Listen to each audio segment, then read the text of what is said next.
cambio en la movilidad es una realidad que ha iniciado en muchas partes del mundo. Los autos eléctricos, los vehículos autónomos, las plataformas de economía colaborativa, es una realidad que requiere una regulación también, obviamente, hacia estos nuevos fenómenos de cómo nos transportamos, cómo compartimos nuestros vehículos, cómo comprendemos incluso a la movilidad en las ciudades, que nos van exigiendo también la misma saturación y el mismo, la misma dinámica poblacional de movimiento en las ciudades nos va exigiendo, por supuesto, que tengamos estas nuevas soluciones, estas nuevas formas de solucionar esto, porque cada día es más complejo.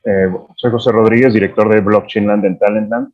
Talentland es el mayor evento de emprendimiento, innovación, tecnología, negocios y blockchain de Latinoamérica. En nuestra última edición tuvimos 62,000 participantes, y bueno, esta semana también pusimos el primer cajero Bitcoin en el Senado de México, y bueno, llevo en el mundo de Bitcoin y blockchain. Fui uno de los primeros usuarios en México. Este año cumplo 10 años formando comunidad de emprendimientos y también ayudando pues con la parte regulatoria y la parte de las empresas. Gracias, José. Jimena, háblanos un poquito de ti. Preséntanos. Hola a todos. Gracias. Hola a todos. Muy buenos días. Muchas gracias por esta invitación a este evento, que de verdad pues es un honor estar acá, participar. Gracias a María Alejandra, a Carlos. Yo soy subdirectora de Movilidad Urbana y Regional del Departamento Nacional de Planeación en Colombia. Desde aquí, desde el Departamento Nacional de Planeación, establecemos las políticas públicas relacionadas con la movilidad urbana, específicamente a través de diferentes instrumentos. Y en esto, pues la idea es también dar lineamientos a los territorios, a los municipios, para que implementen estas políticas en beneficio de la movilidad sostenible.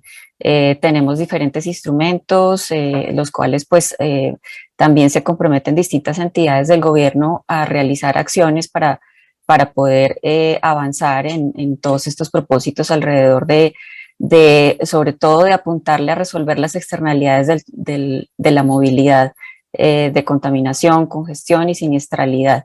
Esa es nuestra labor y bueno.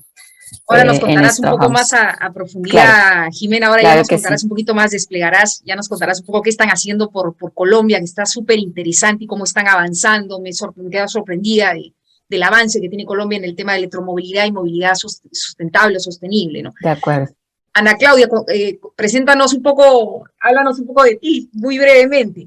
Ya está Carlitos también conectado, bueno, se volvió a desconectar, pero aprovecharemos para avanzar. Sí, gracias. Buenos días con todos. Muchas gracias también por la invitación. Yo soy directora de Alianzas en Lima Cómo Vamos, que es un observatorio ciudadano que monitorea la calidad de vida en Lima y en Callao desde el 2010. Nosotros generamos distintos productos, data, para poder justamente identificar las necesidades que los mismos ciudadanos necesitan para la ciudad, y poder ofrecer y compartir esta data con los tomadores de decisión para que justamente puedan puedan construir políticas públicas basadas en evidencia. Así que eso, y ya luego les contaré un poco más del documento que hemos compartido recientemente. Sí, es muy interesante, y por eso quise invitarlos, porque los felicito. El trabajo que está haciendo Lima Cómo Vamos está excelente. José, que está reemplazando a Enrique Mendoza. Cuéntanos un poco de ti, José, y un poco de cuál es tu función dentro de BIC, para que nos comentes ya más adelante, más a detalle, lo que están haciendo. Hola, ¿cómo están? ¿Cómo están a todos? Muchas gracias por la invitación. Muy contento de participar y de conversar con todos ustedes. Les cuento un poquito. Yo trabajo y vengo representando a BIT, una plataforma de intermediación de soluciones de movilidad. Nosotros tenemos presencia en 5 países en América Latina, incluidos México, Perú, Colombia, Chile y Argentina. Bueno, un poco mi rol en la compañía es acompañar y participar justamente de este tipo de discusiones que permiten avanzar y construir un marco regulatorio de vanguardia, y que nos permita ir transitando hacia esquemas como lo son la movilidad sostenible, de la mano y en acuerdo con muchos stakeholders o con los stakeholders del ecosistema, ¿no? Eso, encantado de participar de estos diálogos y de poder discutir aquí soluciones para la movilidad sostenible. Un gusto. Igualmente, José, encantada. Ya nos conversarás un poco qué vienen haciendo, las maravillas que viene haciendo BIC. Y tenemos a la senadora Indira Kempis. Les hablo desde México, representando al Senado de la República. Soy parte de la Comisión de Desarrollo Urbano, Ordenamiento Territorial y Vivienda, pero también de la Comisión de Energía. Así que en toda mi trayectoria de urbanista e integrando algunos conocimientos de tecnologías en energía, he seguido una ruta y una estrategia hacia la electromovilidad. Y estamos aquí para hablar de eso. Les quisiera preguntar al panel, ¿cuáles son los retos que desde su perspectiva, desde su experiencia y obviamente desde su posición están viendo derivado de estos cambios en la movilidad, cambiar de un sistema de combustión a un eléctrico que requiere cambios normativos, infraestructura, etcétera, pero también comentaba el cómo nos transportamos, el cómo estamos cambiando este modelo de una persona a un auto, que nos ha llevado a los problemas que tenemos hoy en día en movilidad en las ciudades, congestionamientos, por supuesto, desplazamientos muy largos, etcétera.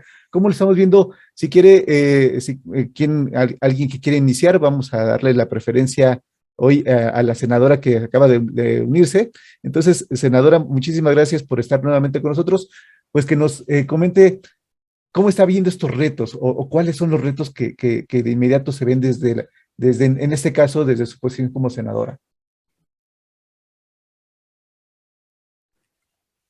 Bueno, primero hay que hablar de las desigualdades. Vivimos en países en donde los rezagos, sobre todo en ciencia y tecnología, son cada vez más profundos y más graves.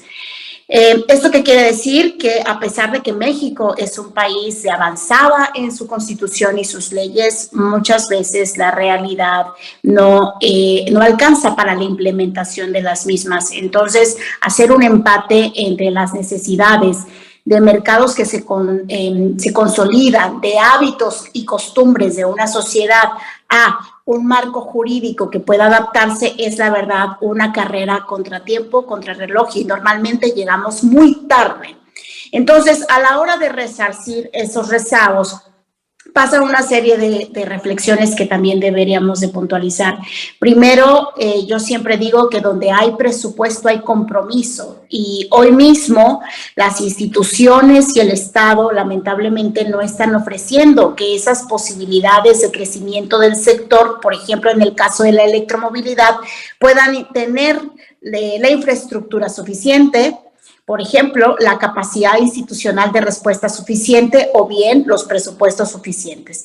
Y eso deriva a otra parte que hemos estado trabajando durante 3 años en el Senado sobre electromovilidad, que son las cargas fiscales, las cargas impositivas del Estado.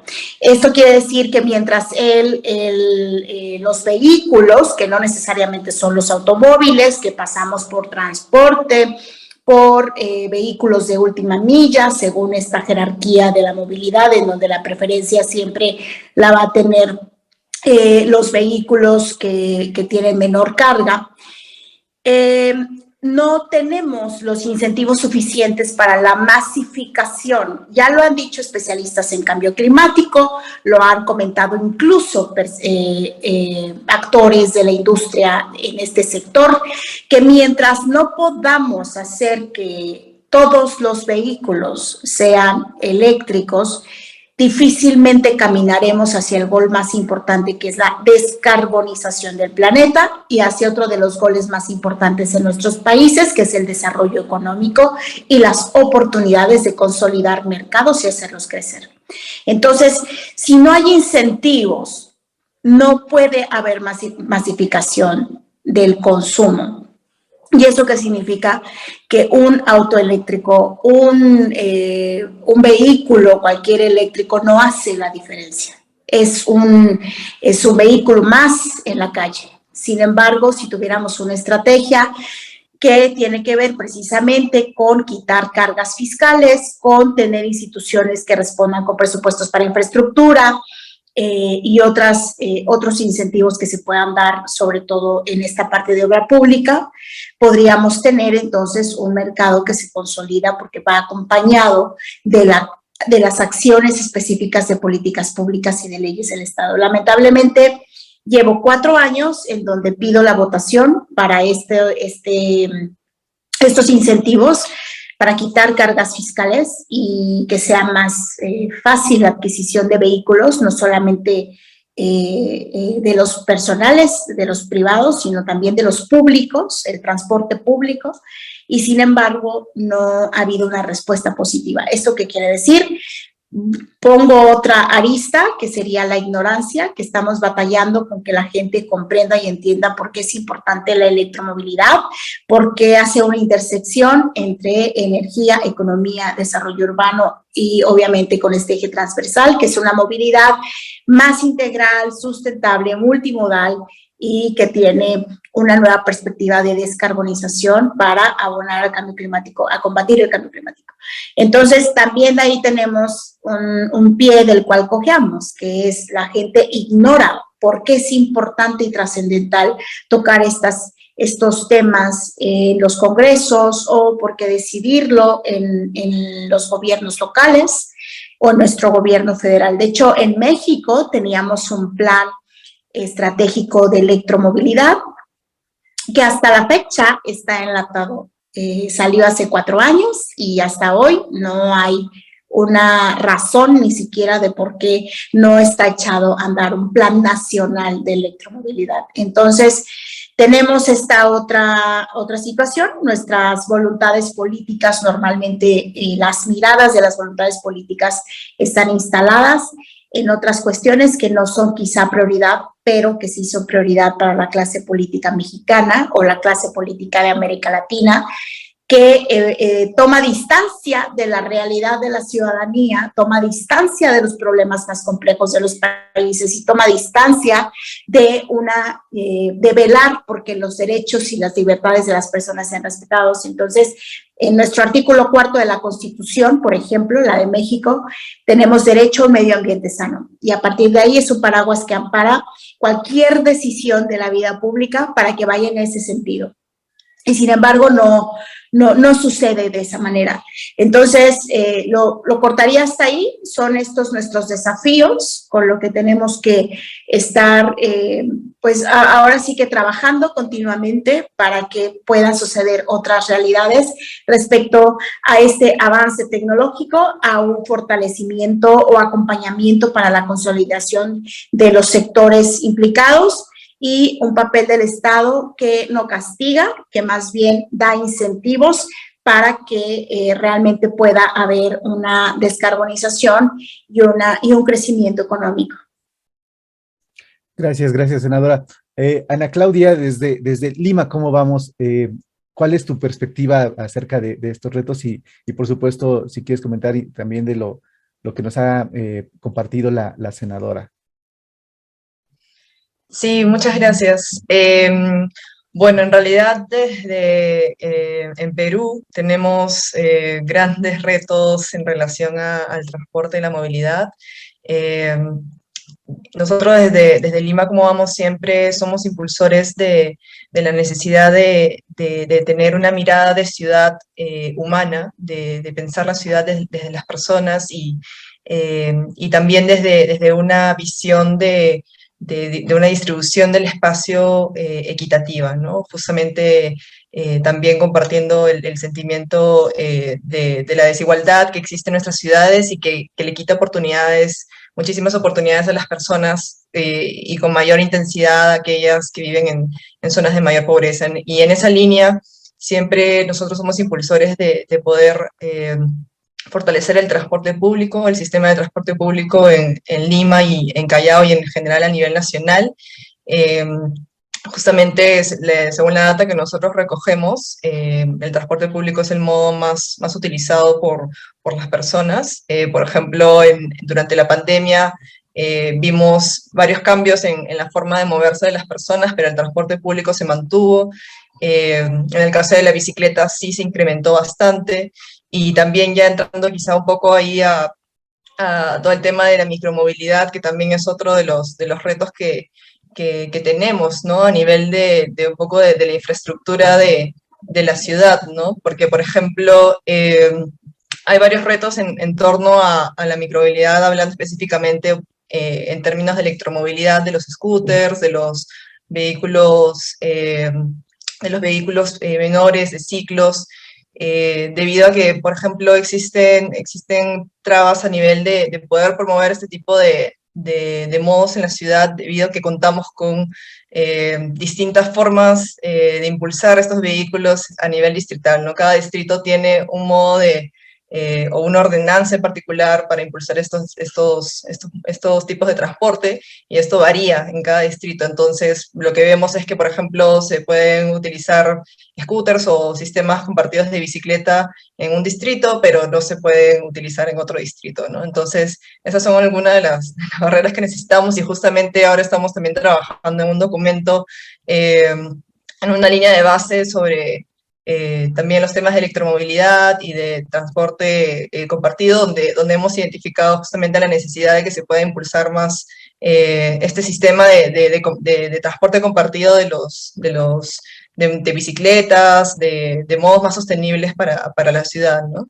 Y bueno, y también por parte de las mismas autoridades, ahí hay un reto a nivel del enfoque que se necesita para la ciudad, ¿no? Porque justamente hay, hay necesidad de poder pensar y tener la visión de la ciudad, y de dar las facilidades y las políticas públicas para justamente atender esas necesidades a nivel de diseño, a nivel de infraestructura, y no de perjudicar o de dar trabas para los usuarios o los potenciales usuarios, ¿no? Entonces, ahí tenemos grandes retos para, por ejemplo, todo el tema de seguridad vial, porque hay muchas personas que se sienten muy inseguros a la hora de poder usar la bicicleta, a la hora de poder usar los scooters y otros modos. Y también muchas de las reglas que se imponen desde los gobiernos no son reconocidas por los usuarios, ¿no? La imposición de, por ejemplo, leyes para usar el casco, reflectantes, y otros aspectos reducen al final el interés, y también le cargan de la responsabilidad a los usuarios, ¿no? Que ese es otro de los puntos que también es importante poner foco, ¿no? Sobre la necesidad de poder organizar y diseñar la ciudad para darle prioridad a las personas, para poder reducir la velocidad de los vehículos y así rediseñar el espacio público para que se pueda distribuir de forma más democrática, y dándole justamente este peso a las personas, ¿no? Entonces, eso puedo compartir por ahora. Gracias. Muchas gracias, Ana Claudia. Estamos recibiendo preguntas, vamos a ponerlas o plantearlas al panel al final de la participación de todos, y precisamente, bueno, quisiera preguntarle a José Trejo desde una empresa como BIT, que está en este enfoque de cambiar la movilidad, cambiar la forma de cómo usamos los autos, y además que está haciendo un esfuerzo regional por pues esta conciencia que nos compartía la senadora, donde a veces no vemos o se nos hace como lejano todo el tema de la electromovilidad, etcétera. Ya nos compartía Claudia que, bueno, hay otras opciones, pero, por ejemplo, en ciudades como la nuestra, que la Ciudad de México, que las distancias son demasiado grandes, a veces estos transportes de distancia corta, como son los scooters, como son las bicicletas, bueno, pues no se prestan mucho. Pero coméntanos, José, ¿cómo ves tú los retos de los que hablamos en este momento? Claro que sí, gracias, Carlos. Bueno, primero déjame comentarte y compartirles cuál es la visión de BIT y cuál es qué nos motiva para poder trabajar todos los días en mejorar la movilidad urbana de las ciudades, cómo lo estamos haciendo, y cuáles son los retos que nosotros vemos a futuro en los cuales vamos a seguir trabajando. Primero, como les contaba, BIT es una empresa de tecnología, una plataforma de intermediación tecnológica que permite y que tiene el objetivo de mejorar la movilidad urbana. ¿Cómo lo hacemos? Lo hacemos de dos grandes maneras. La primera es a través de la facilitación para que usuarios conductores se conecten con la demanda de usuarios pasajeros y puedan trasladar y de manera eficiente y oportuna a las personas en las ciudades. Bit le apuesta a Latinoamérica, como les contaba, tiene presencia en 5 países, en 26 ciudades latinoamericanas, y justamente lo que buscamos es a través de la tecnología mejorar estos procesos y atajar necesidades. Nosotros nos sabemos como parte de un ecosistema de movilidad que atiende una diversidad de necesidades, ¿no? Sabemos y nos sabemos complementarios, por ejemplo, a los sistemas de transporte públicos que existen en nuestras ciudades, y también sabemos que atajamos y que tenemos externalidades, por ejemplo, al reducir el número de coches corriendo en la ciudad, porque eficientamos el transporte incluso de 1, 2 o 3 pasajeros por coche en las ciudades. Esa es una primera línea en la cual nosotros trabajamos. La segunda línea sobre la que Bit ha apostado es justamente partir de este desarrollo tecnológico de la intermediación para la movilidad y sumarle el componente sustentable a través de una apuesta muy clara a la electromovilidad. ¿Qué quiere decir electromovilidad? Flotas eléctricas 100%, y todo lo que ello conlleva y todo lo que ello construye, sobre el cual se construye, es decir, toda la operación que una flota eléctrica conlleva. Bueno, y esto se ha trasladado en un proyecto que inició en 2021 en la Ciudad de México, con una flota 100% eléctrica de automóviles Tesla. Y al cumplir un año nosotros tuvimos una muy buena recepción y un muy buen resultados de este proyecto, y decidimos ampliarlo con un servicio que se llama Bit Zero en la Ciudad de México, que aumenta la flota de autos eléctricos que dan servicio a través de nuestra plataforma.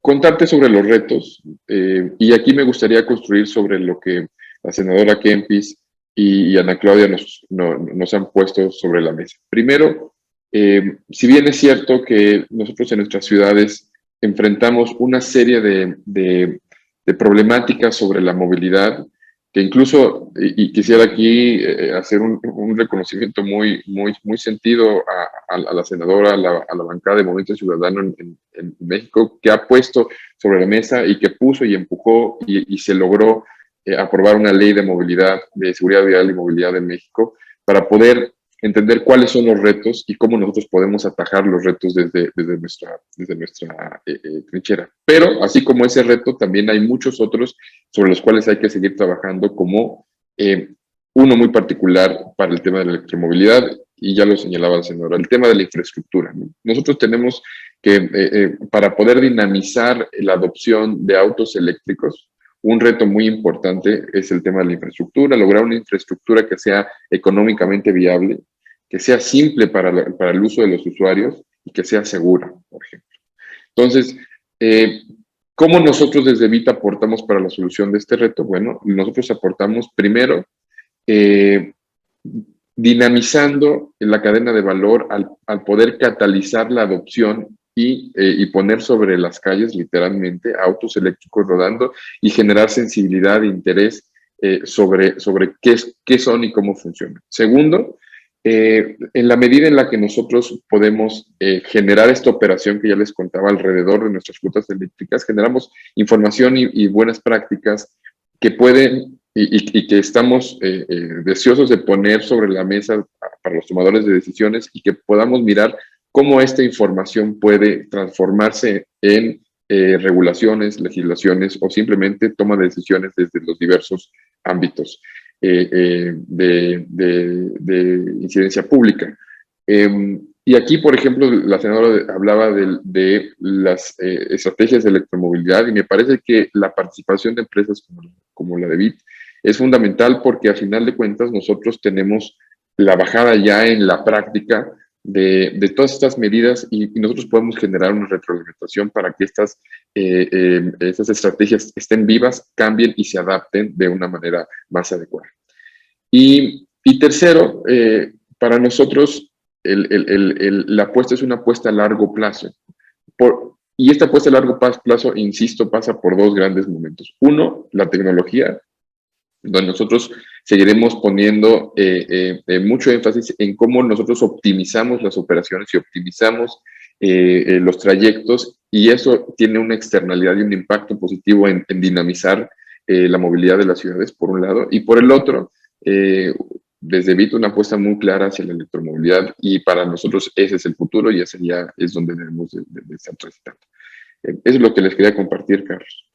Muy bien, muchísimas gracias, José. Jimena, desde Colombia, que también, pues obviamente tiene una realidad y una situación distinta a pesar de que estamos en la misma región. ¿Cómo están estos retos? ¿Para dónde, hacia dónde van? ¿Cómo los están planteando desde el Departamento Nacional de Planeación? Nada más un minuto. Las manos levantadas las atendemos en un momento. Si quieren dejarnos las preguntas en la sección de preguntas y respuestas, por supuesto. Y Betina, que nos mandó ya el tema de criptomonedas y criptoactivos, lo vamos a ver mañana. Entonces, si quieres conectarte mañana, porque para no revolver los temas, criptoactivos los vamos a ver mañana. Betina, muchísimas gracias por acompañarnos hoy. Obviamente el tema es también muy interesante y bueno, es una pregunta para la senadora. Pero bueno, continuando, entonces, Jimena, ¿cómo se ve esto desde el Departamento Nacional de Planeación ahí en Colombia? Claro que sí, Carlos.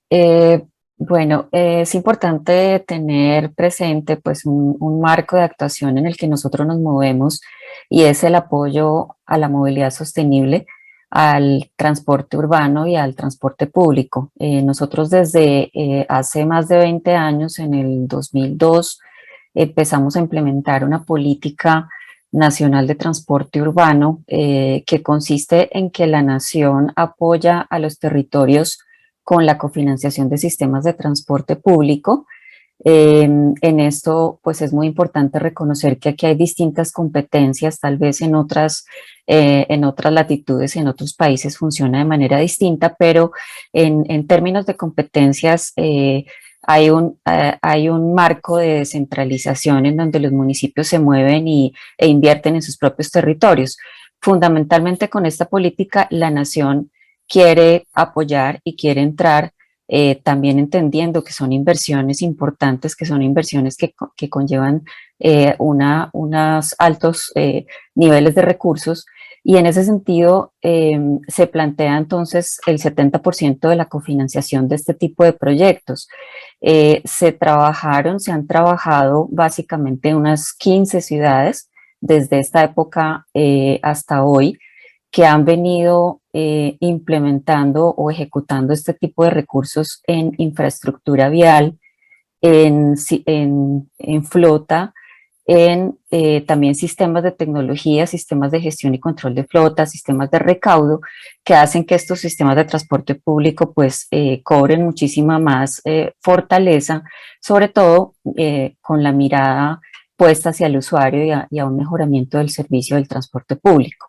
En esa ejecución están las grandes capitales, Bogotá, Medellín, Cali, Cartagena, Barranquilla, Bucaramanga, pero también unas ciudades medianas en donde también pues, se ha querido fortalecer un poco a partir de este desarrollo de sistemas de transporte público, el desarrollo urbano, que también es un tema que cuenta aquí de manera integral a nivel del cambio y de la transformación de las ciudades, sobre todo en lo que respecta a estas ciudades intermedias.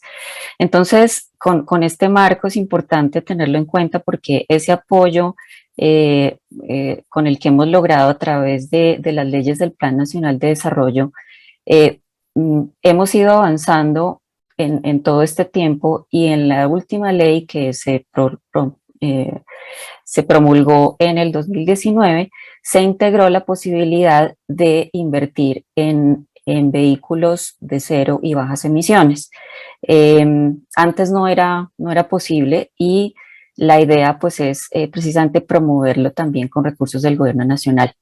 Entonces, estamos desde ese momento, desde el 2019, generando pues la posibilidad de identificar tanto políticas como regulación para poder facilitar la inversión. Los retos pues siguen, se presentan a pesar de que el gobierno nacional apoya.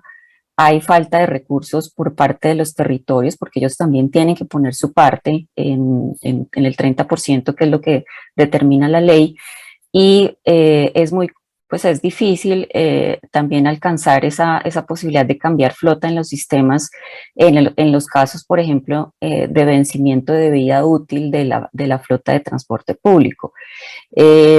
Y una dificultad adicional es un poco, sobre todo para las ciudades intermedias, el desconocimiento que se tiene de los beneficios de este tipo de tecnologías, de cero y bajas emisiones, de la flota eléctrica.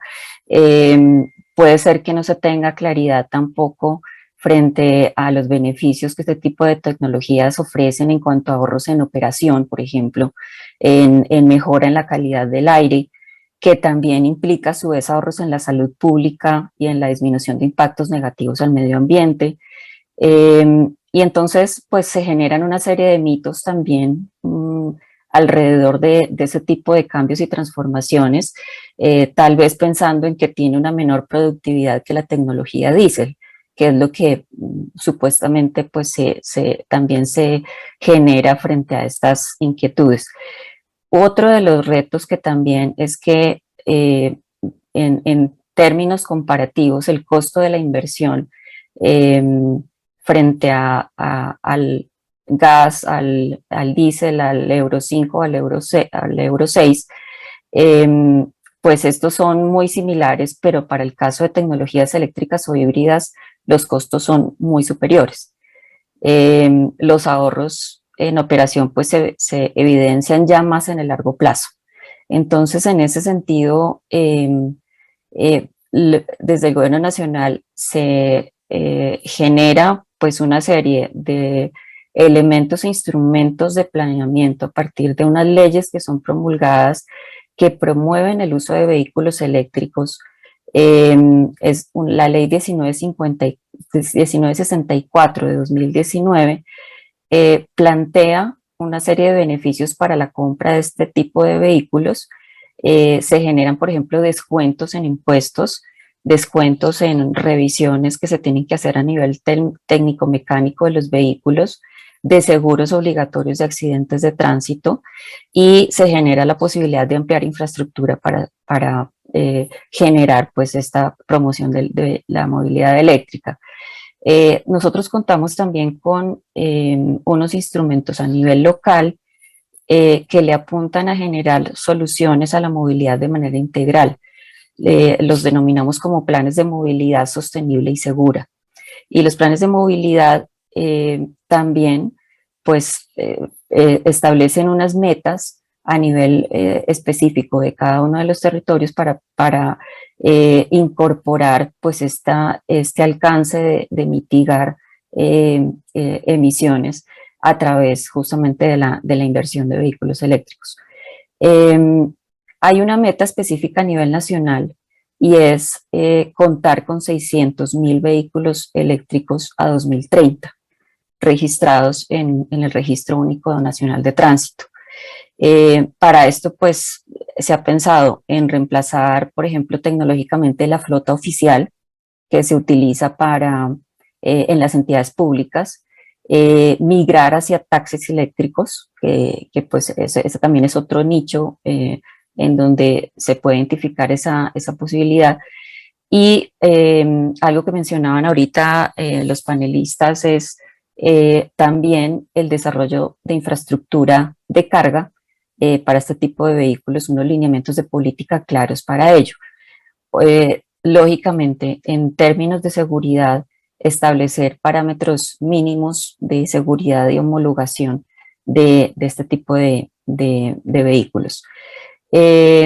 No solamente a nivel de estos 600.000 vehículos a 2030, sino también ir incrementando poco a poco la cantidad de vehículos nuevos que entran en cero y bajas emisiones, y que el 100% de los vehículos de los sistemas de transporte masivo que les hablaba al comienzo, pues tengan este tipo de tecnologías. No nos comprometemos únicamente con la tecnología eléctrica, porque entendemos que también, sobre todo a nivel de los territorios, a veces no se da muy fácilmente la provisión de la energía, y esto dificulta un poco la posibilidad de conseguir esa disponibilidad. En algunos casos conviene más los vehículos a gas.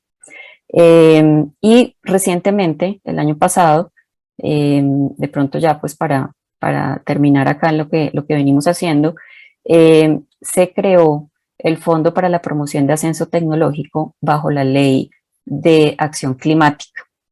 Este fondo facilita también la apertura hacia nuevos inversionistas que estén interesados en también aportar con fondos de recursos para la compra de flota eléctrica de los sistemas de transporte, reducir en 51% las emisiones de gases de efecto invernadero, pues muy asociadas con todas las metas de carbono neutralidad que tenemos a nivel mundial.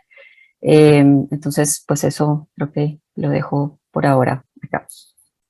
Muchas gracias, Jimena. Bueno, antes de pasar, o más bien, quisiera retomar una pregunta que nos está haciendo Rodrigo Iturrarán. En este caso es específico para el contexto de México. Dice, a pesar de tenerse estos obstáculos en la política pública, ¿cómo se ha logrado los avances o los grandes avances en electromovilidad en México? ¿Cuáles han sido las estrategias? Si quiere contestarnos la senadora Indira o José Trejo, ¿cómo lo ve desde esta perspectiva de BID? ¿Cuáles han sido esas estrategias para empezar a cambiar? Porque veíamos perfectamente pues que además de los retos, digamos, técnicos, tenemos una cuestión, pues como también comentaba Jimena, de,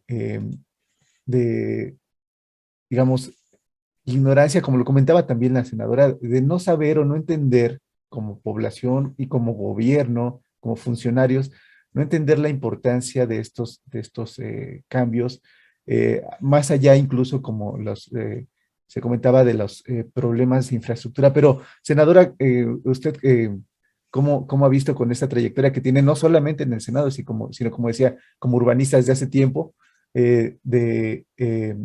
estos cambios? ¿Cómo se han logrado implementar? ¿Cuáles han sido las estrategias? ¿Qué es lo que se ha tenido que empujar? ¿Qué botones se han tenido que apachurrar para tener pues este incipiente cambio, pero que bueno, ya se ve en algún momento? Adelante, por favor. Bueno, primero ir de la mano de la ciudadanía que demanda esos derechos. No podemos avanzar si no tenemos comunidades que respalden que es necesario tocar estos asuntos. Ya lo comentaba en la ley de movilidad, de seguridad vial y movilidad, nos abre una perspectiva a ese trabajo de colaboración directa con la sociedad civil. Por otra parte, tenemos en México un sector privado que yo, como lo comento en el Senado, porque tiene que ver incluso con otros temas que toco. El mercado es el mercado, con nosotros, sin nosotros y a pesar de nosotros, pues de preferencia que sea con nosotros. Por eso hablo de la consolidación de oportunidades de mercado. Es que si este país y el resto de América Latina no ve opciones y posibilidades, nuestro rezago va a ser cada día peor, porque ahora competimos entre los países por ser productores y por tener una capacidad mucho más amplia de posibilidades económicas y de desarrollo de negocios. Entonces, sí tendríamos que al menos trabajar de la mano con el sector que necesita estos marcos jurídicos para poder también completar sus planes. Y la otra parte que me parece indispensable es que sí hemos echado mano, al menos en mi caso, de la pedagogía. Si hay algo que no podemos permitir es que la clase política ignore los problemas, ignore la realidad. Tenemos que acercarles de forma de experiencia pedagógica. Tenemos que hacer los esfuerzos en las universidades, con la academia, con las y los estudiantes universitarios, que además las nuevas generaciones son las primeras en tener la opción de la movilidad de última milla, la movilidad sustentable y la electromovilidad. Son los primeros, las primeras en levantar la mano. Entonces, echar mano también de eso, de las posibilidades de compartir conocimiento que tenemos. Todo está al alcance ahora de un clic. No necesitamos ni siquiera pasar por la escuela formal para entender algunos de los problemas más complejos y dar resolución. Y otra de las vías, obviamente, es hacer esto visible. Acercar esta visibilidad a todas las personas que toman decisiones. Tiene que ser una demanda por la justicia social, si lo podemos ver así, por los derechos y las libertades de las personas, para que en este entendido podamos tener dinámicas distintas de comunicación con quienes toman decisiones, la sociedad civil y el sector privado.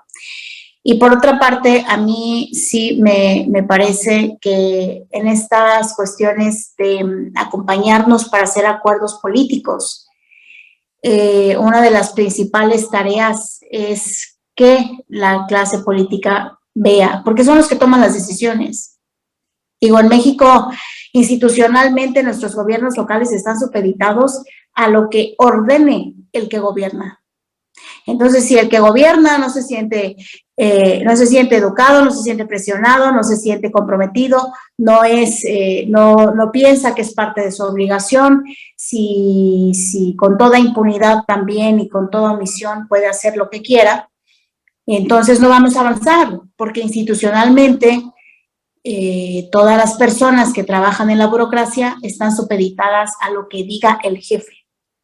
Y ese es ese mecanismo que hemos creado en nuestros países nacidos de los caudillismos latinoamericanos. Creo que ese es momento de cambiarlo. Entonces, si no va a haber una exigencia institucional, va a estar complicado, porque lo que tenemos que hacer es que las decisiones no se tomen ya de manera jerárquica. Ya no estamos viviendo en esos momentos.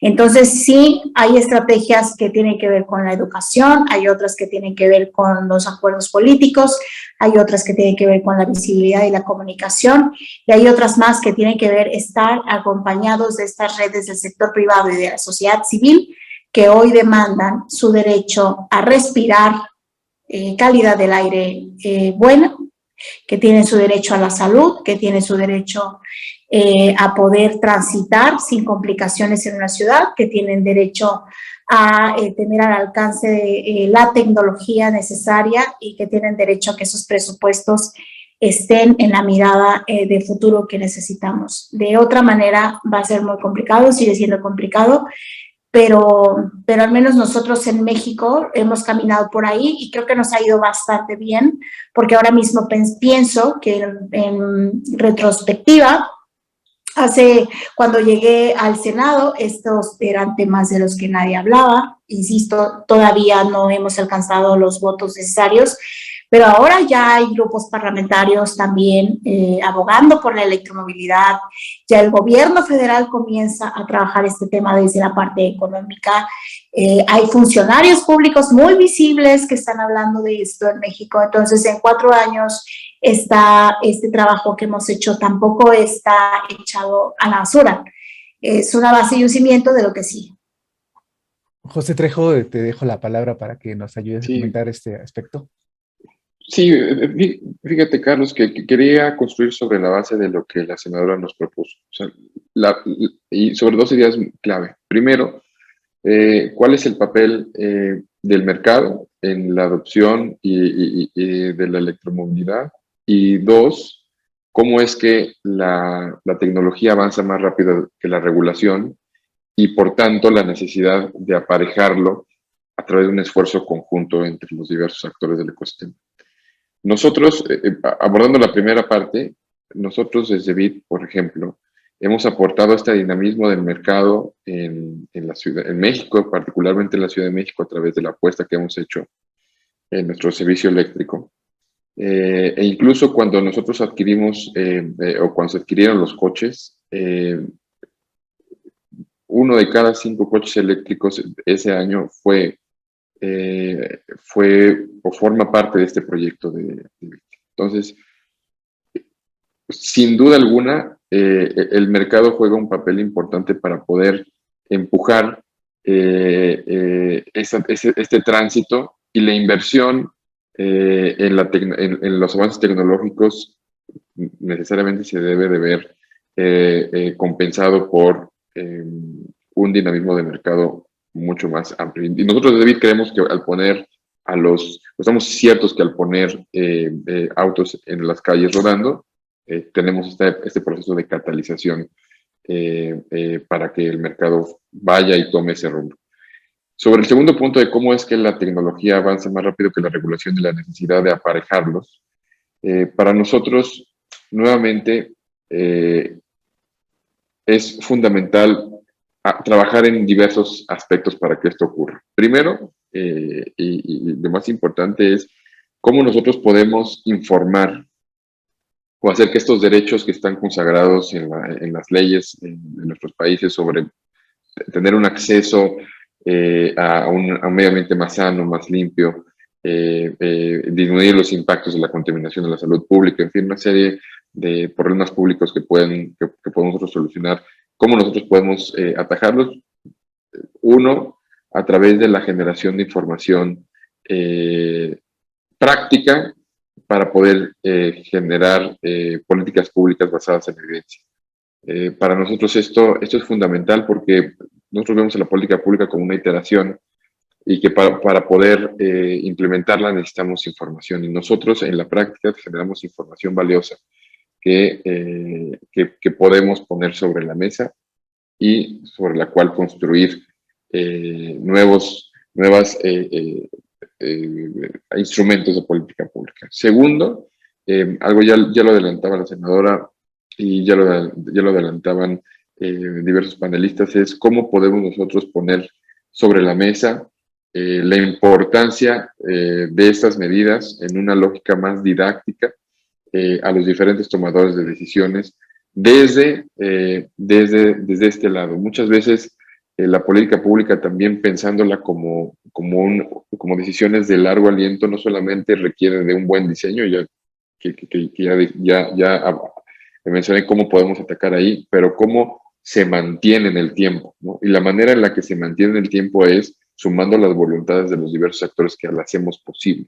Y esto se logra a través, primero, de poner sobre la mesa qué es lo que nosotros hacemos con los diversos tomadores de decisiones, y segundo, cómo podemos de ahí tomar acuerdos de largo aliento para que estas medidas funcionen a lo largo del tiempo. Y pararía ahí por cuestión de tiempo y más bien abriría a un tema de seguir la conversación. Sí, bueno, nada más al respecto, tenemos cuáles han sido las políticas y regulaciones con respecto a la movilidad como servicio. Nos preguntan, por ejemplo, para el caso de BID, que sí ha tenido pues o ha enfrentado una problemática respecto a la regulación de las plataformas, que para los que no saben, bueno, sí ha tenido algún debate en México en la cuestión de las plataformas de servicio. Si nos quieres comentar antes de pasar al siguiente tema. Sí, claro. Mira, en México, la regulación sobre la movilidad a través de plataformas responde a una regulación. Primero, existe una regulación. Eso es lo primero que hay que decir. O sea, existe una regulación. Segundo, dado que nosotros somos un país federado, la regulación se da a nivel estatal, siendo pionera, o habiendo sido pionera la Ciudad de México desde hace ya un buen rato. Y nosotros como plataformas, nuestra operación, tanto como les comentaba en un inicio de este panel, desde nuestro modelo de negocio de ride-hailing como de electromovilidad, está sujeta a esta regulación de movilidad que existe en la Ciudad de México, que actualmente es donde operamos nuestro servicio de electromovilidad. Entonces, sí existe. Dos, nosotros somos compliant y atendemos esa regulación, cumplimos con esa regulación. Y eso quisiera también dejarlo sobre la mesa. El hecho de que exista la revolución a nosotros nos da mucha certidumbre para lograr no solamente una operación de la empresa misma, sino también para poder atajar las necesidades y los retos públicos que nosotros entendemos se han dictado desde la Rectoría del Estado para poder nosotros contribuir a la solución de estos problemas públicos. Entonces, nosotros desde BIT estamos ciertos de que una regulación para las plataformas es el camino a seguir. Ya lo decía la senadora, siempre la tecnología avanza después que la regulación, pero en el momento en el que coinciden, es lo óptimo, ¿no? Para que podamos nosotros tener y generar certidumbre a todos. Muy bien, gracias. Acabamos de lanzar una pequeña encuestita ahí con algunas preguntas. Si quieren responderlas, ya nos han respondido más del 30% de los asistentes. Entonces, bueno, si quieren responderla, nos dará mucho gusto conocer su opinión, porque estamos preguntando si la electromovilidad es posible en el entorno en donde viven. Que por cierto, también los invito a que en el chat nos compartan desde dónde nos están acompañando, para también poder tener un panorama en este sentido. Pero bueno, entonces preguntamos si es posible en tu entorno. Entonces está ganando la respuesta de que no hay planes para el tema de electromovilidad en su entorno, ciudad, provincia, etcétera, o que se encuentra en desarrollo y tardará unos años. Entonces, bueno, pues gracias por estar participando en el chat. Vamos a estar, perdón, en la encuesta vamos a estar haciendo bastantes a lo largo del día. Pero bueno, les repito, si gustan dejarnos en el chat de dónde nos acompañan, nos ayuda precisamente para enfocar los temas de una manera más efectiva. Bueno, Ana Claudia, te invito a que nos compartas cómo básicamente, qué es lo que así, o de manera concreta el gobierno, cómo nos puede ayudar al desarrollo de estas soluciones y cómo logramos que no sea un obstáculo. A veces, hace unos años escuché esta frase de que nos decía, es que cuando la gente nos pide como al gobierno que hagamos algo, nos está pidiendo que hagamos un trámite más. Yo le diría, yo quisiera creer que debería ser un trámite menos, pero bueno, en esa tramitología, etcétera, ¿qué puede hacer el gobierno para impulsar una movilidad distinta en las ciudades, un entorno más amable para vivir, que al final es el tema de las ciudades inteligentes, que no es tanto que tengan mucha tecnología, sino que sean espacios donde se puedan vivir de una manera más, pues de mejor manera? Entonces, bueno, compártenos, Ana Claudia, ¿qué puede hacer el gobierno? ¿Con qué nos puede ayudar para todos aquellos que nos están viendo ahorita? Sí, creo que ahí, digamos, uno de los temas importantes es contar con una visión de ciudad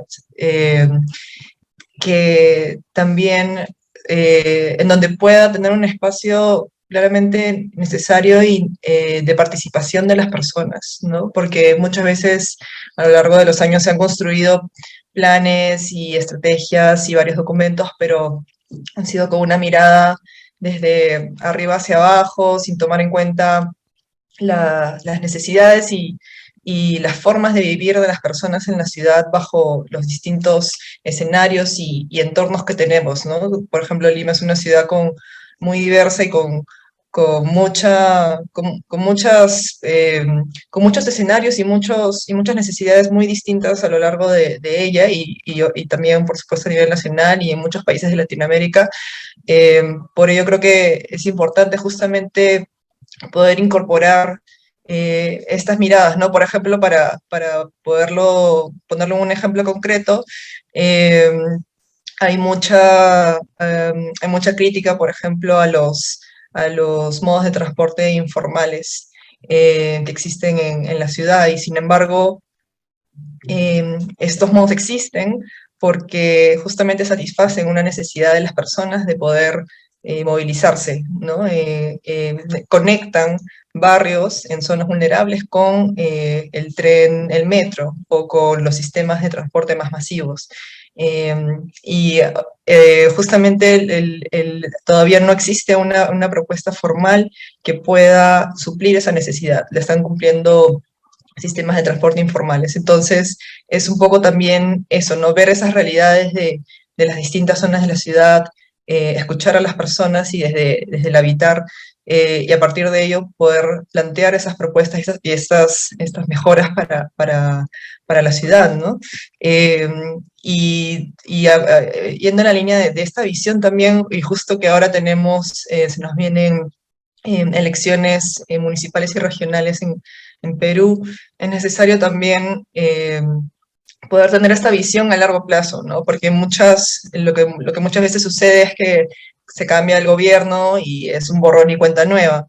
Entonces, eso no permite cambios estructurales y de largo aliento, porque justamente es imposible poder hacerlos en 4 años, ¿no? Entonces, es necesario ahí, y rescatando muchas de las experiencias en otros países, que pueda tenerse esta visión de a dónde queremos llegar, a dónde queremos también tener una propuesta, digamos, para poder atender a las necesidades de las personas, teniendo en cuenta las emisiones, y justo en esa línea también teniendo en cuenta los enfoques que queremos promover, ¿no? Como decía antes, porque si bien, por ejemplo, la electromovilidad claramente sabemos que reducen las emisiones contaminantes, pero hay que darle también, hay que ver por ahí también, por ejemplo, el plan y las estrategias para poder regularlo, porque en el caso, por ejemplo, de los automóviles, digamos, sabemos que no es la solución tampoco reemplazar automóviles de combustión por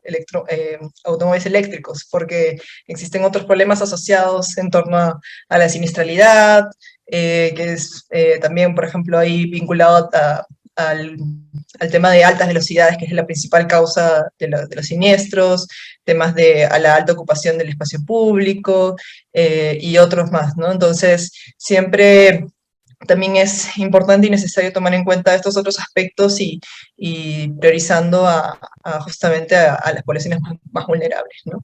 Eso. Muchas gracias.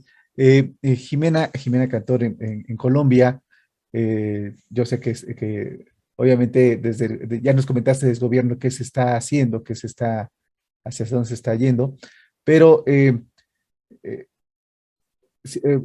respecto a o más bien retomando lo que han comentado los otros panelistas, ¿cómo ves esta acción de gobierno necesaria para avanzar? Porque ya lo comentaste, el gobierno tiene que tener en cuenta pues estas diferencias regionales en infraestructura, en ingreso, incluso culturales. Entonces, ¿cómo avanzar de una manera más rápida? Y bueno, ya puso aparte el dedo en la llaga Ana Claudia, no solamente sustituir o no nada más es sustituir el parque vehicular por un parque eléctrico, sino darle cabida a estas nuevas formas o estas formas informales o no reguladas de transporte. Pero coméntanos tú que obviamente sabes mucho más del tema y desde la posición donde te encuentras en Colombia. Muchas gracias. Adelante. Gracias, Carlos. Claro que sí. No, totalmente de acuerdo con Ana Claudia. Creo que ese es el punto en donde también pues encontramos como ese equilibrio, no por estar cambiando los vehículos por eléctricos, pues vamos a solucionar también el problema de movilidad de las ciudades. El tema de la congestión también en todas las grandes ciudades es algo que está afectando de manera negativa y está impactando los municipios y con temas bastante complicados de resolver a nivel también de siniestralidad. Desde el gobierno, desde el ámbito gubernamental es importante pensar como en diferentes aspectos que se han venido comentando, tanto a nivel regulatorio, a nivel de infraestructura, en temas urbanos, en también mitigación de externalidades y unos aspectos pues que pueden considerarse ahí más de la operatividad de cómo podría llevarse a cabo este tipo de políticas de electromovilidad. En temas y de las nuevas formas de movilidad, particularmente en Colombia, no contamos con un marco regulatorio específico para las plataformas digitales. Y en ese sentido nuestra regulación y lo que determina la ley de transporte es una ley que está vigente desde el año 96. que en este momento pues no la tenemos actualizada. Yo creo que en ese aspecto realmente constituye un reto bastante importante poder incorporar desde la regulación una mirada de lo que significa la nueva movilidad y las nuevas formas de movilidad. Se determina de manera muy limitada la posibilidad de prestar servicios de transporte público con unas empresas legalmente constituidas. No se reconocen estas posibilidades de compartir los servicios, la movilidad como servicio, las plataformas y obviamente cómo entra también todos estos temas de última milla a complementar el servicio de transporte inclusive con movilidad activa, con redes peatonales y con ciclorrutas que también pueden estar complementando el servicio de transporte y las rutas para que lleguen a las periferias y a los lugares que en este momento también están requiriendo, sobre todo son los que más lo necesitan de transporte público. No existe ese marco regulatorio y esa sería una primera tarea a resolver. Tanto a nivel nacional como a nivel local, pensando en que esté en concordancia con las necesidades de movilidad de los habitantes. A nivel de infraestructura me refiero también entonces a que es posible que pensando, por ejemplo, en que a futuro también dentro de nuestras ciudades se transiten vehículos autónomos. Este tipo de vehículos también requerirían una legislación especial, una posibilidad de generar infraestructuras con carriles exclusivos, con zonas urbanas que de pronto se ajusten un poco más a la circulación y protección también de peatones a nivel de seguridad vial. El desarrollo de la infraestructura de carga para vehículos eléctricos, ahí todavía estamos con necesidades para poder generar la regulación específica. A nivel urbano, sin duda, cuando hablamos de movilidad tenemos que hablar de la planificación urbana y del desarrollo urbano.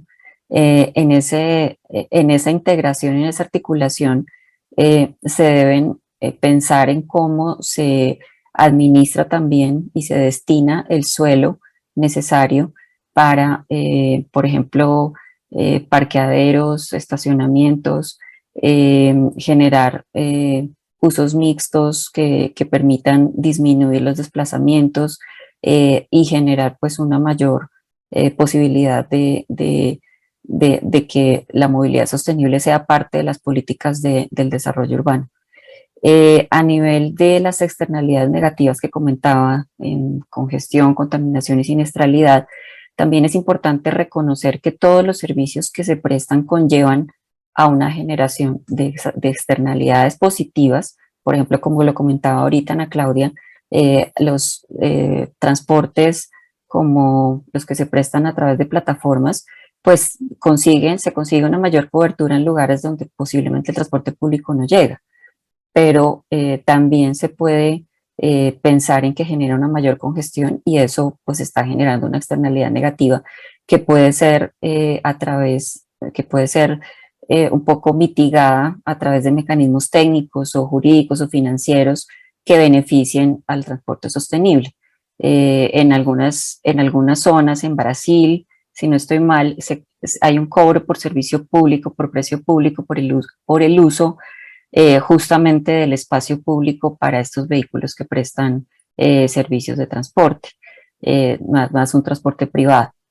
Y pues pensar en que también tenemos que poner sobre la mesa discusiones acerca de los seguros, de condiciones laborales, que traspasa un poquito más de nuestro sector de transporte hacia temas relacionados con trabajo, con seguridad social, con riesgos, y actualizar pues todas estas condiciones para los servicios de transporte. En general, lo importante aquí es poner al usuario como principal actor de toda esta cadena de movilidad y transporte, y justamente pues comprender sus necesidades de viajes específicas en las ciudades. Muy bien.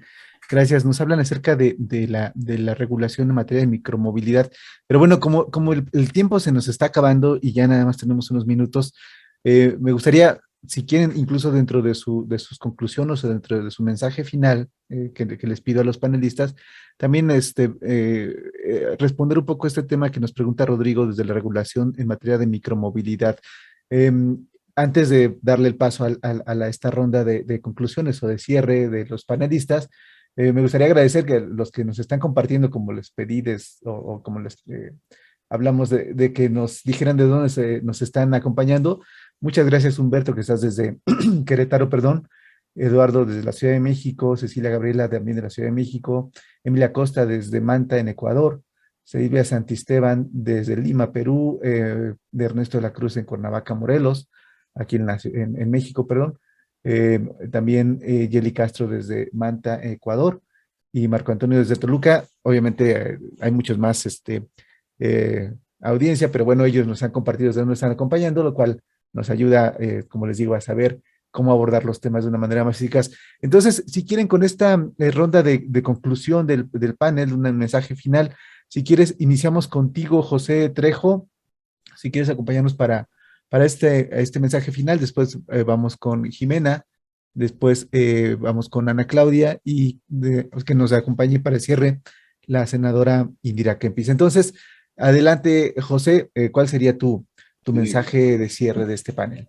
Gracias, Carlos. Gracias. Primero agradecerles el espacio, la invitación, el poder platicar con quienes aquí participamos, que sin duda alguna ha sido un debate y una conversación muy rica desde las perspectivas de los diversos países de donde operamos y estamos transmitiendo. Decirles para nosotros en BIT estamos ciertos de que el trabajo colaborativo y el sentarnos a conversar cómo poder generar mejores condiciones regulatorias y, como decía Jimena, para poner al centro al usuario y para poner al centro los beneficios públicos que nosotros como plataformas o como los diversos stakeholders del ecosistema podemos poner sobre la mesa. Para nosotros eso es lo importante, lo relevante. Hay debates, hay cuestiones que hay que abordar, ya lo ponía sobre la mesa Jimena, muy importantes, muy relevantes. Hay experiencias en los diversos países en donde la operación de las plataformas es una realidad, y creo que es súper relevante tomar estas mejores prácticas, esta evidencia y poder construir una mejor regulación y mejores condiciones, siempre mirando el beneficio público y la solución de problemas públicos para partir desde ahí construir. Eso, Carlos, gracias. Gracias a la senadora Jimena, a Ana, a María, por el espacio y por la posibilidad de publicar con ustedes. Gracias. Si quieres, Jimena, de una vez compartirnos este mensaje final ya para cierre del panel. Claro que sí, Carlos. De acuerdo. Con respecto a la pregunta de los sistemas de transporte de última milla, acá en Colombia no se encuentran regulados. En su mayoría corresponden a transporte informal, y un poco la dificultad ha sido el Ministerio de Transporte no ha entrado, no se ha comprometido con esta regulación, sobre todo por el tema de seguridad de los vehículos y de homologación de este tipo de vehículos. Pues estamos hablando de motocarros, de tricimóviles, que pues no cuentan con el respaldo frente a cualquier riesgo o siniestro vial. Entonces, principalmente por esa dificultad, pues no se han regulado. Existen, lógicamente, existen y funcionan dentro de algunas zonas de las ciudades, pero no cuentan con el apoyo del Ministerio de Transporte. Y bueno, y para cerrar, para tener un poco, recoger lo que hemos hablado, creo que también aquí hay que dar un mensaje importante, y es que en esa pirámide de movilidad que nos imaginamos, en donde está el usuario como principal actor, que lo ponemos siempre como prioridad, un poco también el mensaje ahí es que en la movilidad pues están estos peatones pero también los acompañan otro tipo de actores dentro de los cuales pues se construye también y se va generando como esta dinámica de la movilidad. Entonces, el transporte público, el vehículo particular, la bicicleta, creo que aquí hay que tomar una conciencia de que estamos como en el mismo nivel, apuntándole desde una política que genere soluciones de manera integral para todos los actores. Ese sería como el mensaje que quisiera ya para finalizar, y muchísimas gracias nuevamente por la invitación. Gracias, Jimena. Bueno, Ana Claudia, si quieres tu mensaje final. Sí, gracias. Nada más algo chiquito, creo que es fundamental, como hemos conversado y como se ha mencionado, todos los aspectos vinculados a toda la normativa y al tema de infraestructura y las necesidades a lo largo de los distintos aspectos. Sí, creo que un punto clave es generar justamente espacios de articulación entre los distintos actores que están involucrados en estos temas, desde los distintos sectores, privado, público, de sociedad civil. Y eso es algo que nosotros desde Lima como Vamos tratamos de impulsar y de construir para justamente establecer estas conexiones y estas comunicaciones más directas entre estos actores, que siempre traen ahí sus dificultades en el día a día, ¿no? De poder poner al activista con el funcionario público y con la persona del sector privado, pero creo que justamente ahí está la clave para poder tener estos espacios de conversación, estar alineados y poder también tener esta claridad, esta visión compartida, que finalmente tenemos este objetivo final y común de poder mejorar la movilidad de nuestras ciudades, ¿no? Así que eso, y muchas gracias por la invitación. Gracias, senadora Indira Kempis, tu mensaje final. Pues muchísimas gracias por la invitación. Son temas trascendentales del futuro para nuestros países, los cuales tenemos que abordar, al menos desde mi perspectiva, en una visión integral, en una visión que nos haga ir a las raíces de los problemas para solucionarnos. Para mí, el tema de la movilidad pasa también, ya lo habían comentado por ahí, por la planeación urbana, por la escala humana, por tener instituciones muy fuertes en este sentido y presupuestos, porque sin presupuesto no hay compromiso.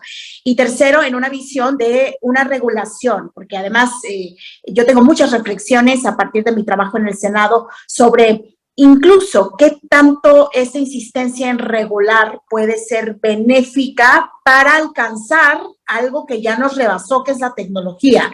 Entonces, en ese sentido, por ejemplo, nosotros nos hemos instalado en abordar más la acupuntura que tenemos que hacer en las leyes a partir del motor, de la tecnología en sí misma, y no tanto, o de la energía en sí misma, y no tanto de estos aspectos que ya trastocan otras cosas y que nos harían más complejo el proceso legislativo o el proceso que llevamos para tener los acuerdos políticos y los votos necesarios. Entonces, hoy también necesitamos marcos jurídicos que se adapten, que sean abiertos y que sean flexibles, y no que limiten, pongan barreras o pongan castigos a la innovación, que además recae en esto, a la innovación de entender alternativas para un mundo que hoy necesita, que ya lo sabemos, con urgencia, atender temas de calidad de los recursos, atender y combatir el cambio climático, que necesitamos descarbonizar el planeta y que no tenemos tiempo. Entonces también son batallas contra el reloj.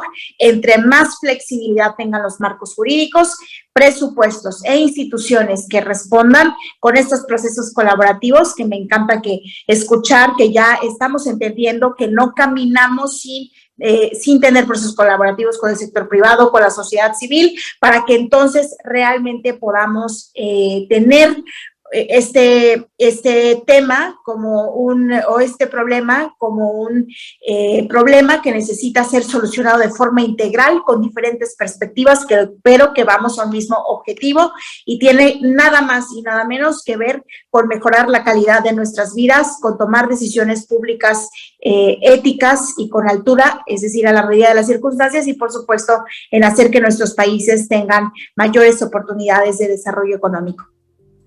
Muchísimas gracias, senadora. Muchísimas gracias a todo el panel. Pues no me queda más que agradecerles la participación, todo lo que nos han comentado, y voy a pasar con el siguiente porque ya voy un minuto atrasado. Perdón, pero estuvo súper interesante todo lo que nos han comentado. Gracias a todos, un abrazo, Indira, Jimena, Raquel.